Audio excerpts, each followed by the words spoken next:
ከባድ ነች በጣም ማርያም። ቃል እባላለሁ። ተወልጄ ያደግኩት አንዲት አነስ ያለች የክፍለ ሀገር ቀበሌ ውስጥ ነው። ቤተሰቦቼ በጣም ወግ አጥባቂ የሚባሉ አይነት ስለነበሩ ከትምህርት ቤት ውጪ የትም እንደሄደ የሚፈቅዱልኝ አልነበሩም። ሌላው ቀርቶ ወፍጮ ቤት እንኳን ሲልኩኝ የአጎቴ ልጅ እንዲከተለኝ ያደርጉ ነበር። ጓደኞቼ በዓላትን ለማክበር ብር አዋጥተው ሲሰበሰቡና ፎቶ ሲነሱ እንኳን ፎቶ ውስጥ የማልኖረው እኔ ነኝ።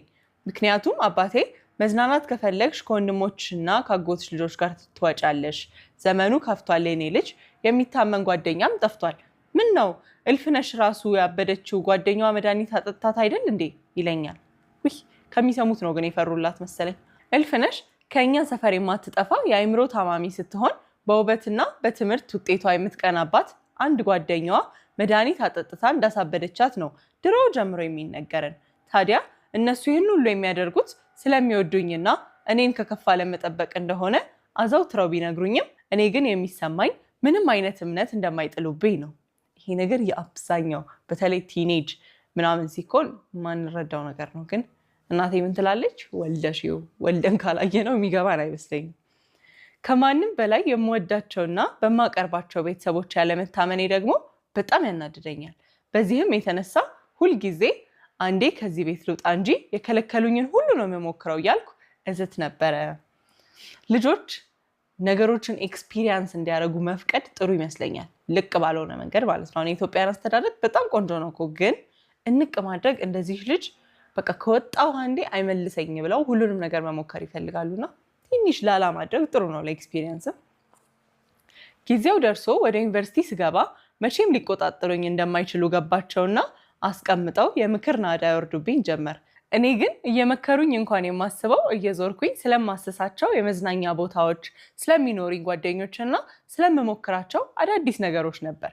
በልቤ አይማዬና አባዬ ከብዙ ነገር ከልክላችሁ ይኖራቸዋል፣ ከእንግዲህ አይደለም በምክር በጉልበት ልታስቆሙኝ አትችሉም እያልኩ በአፌ ግን ምክራቸውን መቀበሌ በሽታ እያረጋገጥኩላቸው ነበረ።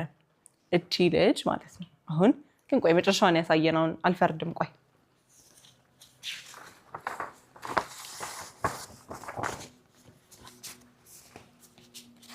ግቢ ግቡ በተባልንበት ቀን ጓዜን ጠቅልዬ ወደ አዲስ አበባ ሄድኩኝ። የአዲስ አበባ ስፋት ታስሬ ከነበረበት ቤት አንጻር ገመዷ እንደተፈታላት ጥጃን ያስፈነጠዘኝ።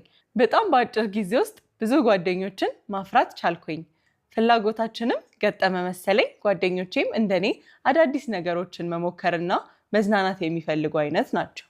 ተያይዞ ገደል። የዛው ሰሞን ሮቤል የሚባል ልጅ ታውቄ ነበር። አስተዳደጌንና ብዙ ቦታዎችን የማየት ፍላጎቴን ስነግረው አዲስ አበባን በደንብ ስለሚያውቃት እሱ ማየት የምፈልጋቸውን ቦታዎች ሁሉ እንደሚያሳየኝ ነገረኝ። እንዳለኝም በስም ብቻ የማውቃቸውን ቦታዎች ሁሉ አንድ በአንድ በአካል አብረን አየናቸው። እንኳንም ደስ አለሽ።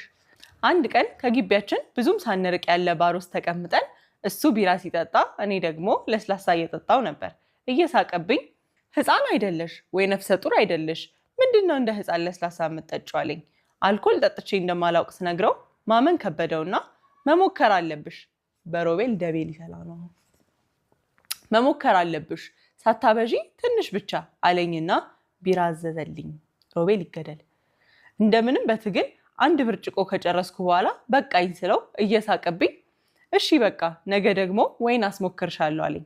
ሱሰኛ ከሆነች እንደኔ የሚያዝንላት ሰው አይኖርም።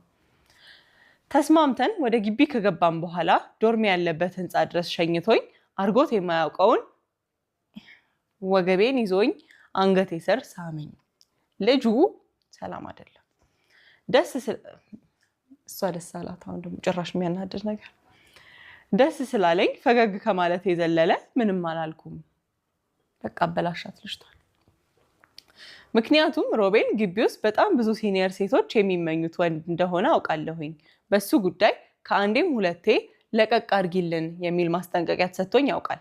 ቀስ በቀስ ከሮቤል ጋር ያለን ግንኙነት መልኩን እየቀየረ ጭልጥ ያለ ፍቅር ውስጥ ገባን። ትምህርቱንም እንዳትተው ነው የምፈራላት። ግቢ ውስጥም ሆነ ከግቢ ውጪ ብዙውን ጊዜ አብረን ነን። እነዛ ሲዝቱብኝ እና ሲያስጠነቅቁኝ የነበሩት ሴቶች አይናቸው ደም ለበሰ። ማስጠንቀቂያቸው እንዳልሰራ ሲያዩ የሮቤልን ስም ማጠልሸት ጀመሩ። ቤተ መጻሕፍት ቁጭ ብዬ ከማላውቀው ሰው ወረቀት ይወረወርልኝና ልክ ገልጬ ሳነበው አንድ ቀን አብረሽ እስከምታድሪ ነው እመኚኝ። ከዚያ በኋላ እንደታኘከ ማስቲካ አውጥቶ የተፋሽና በሌላ በታሸገ ማስቲካ ይተካሻል ወይ ደግሞ እላይሽ ላይ ይደርብብሻል የሚል ጽሑፍ አገኛለሁ። የቅርቤ የምላቸው የዶርም ጓደኞቼ ሳይቀሩ ስለ ሮቤል የሚሰሙትን መጥፎ ወሬ እያመጡ ይነግሩኝ ጀመር። አንቺ ግን ሊቆርጥልሽ አልቻለም። አሁንም መጀመሪያ አካባቢ ማንንም አልሰማም ነበር። የኋላ ግን ነገሩ ሲደጋገምብኝ ሳልወድ በግዴ መጠርጠር ጀመርኩኝ። አንድ ቀን በአካል ሳገኘው የምሰማውን ሁሉ ነገርኩትኝ። ይክዳል ኦብቪየስሊ፣ እንዲያምን ነው እንዴ? ከዚህ ቀደም ሜላት የምትባል ፍቅረኛ እንደነበረችውና በራሷ ጥፋት ሲለያዩ መጥፎ ወሬ እንዳስወራችበት ለእኔም ገና እንደጀመርን ሰሞን ሊነግረኝ እንደነበርና ተራ ወሬ ስለሆነ አይጠቅማትም ብሎ አስቦ እንደተወው ነገረኝ። ቦይስ ፖለቲካ። ሜላት ስለምትባለዋ ልጅ ከዚህ ቀደምም ሰምቼ ስለነበር አመንኩትኝ። ይህ በእንዲህ እንዳለ አንድ ቀን ከሮቤል ጋር ለመዝናናት በወጣንበት ሳናስበው መሸብንና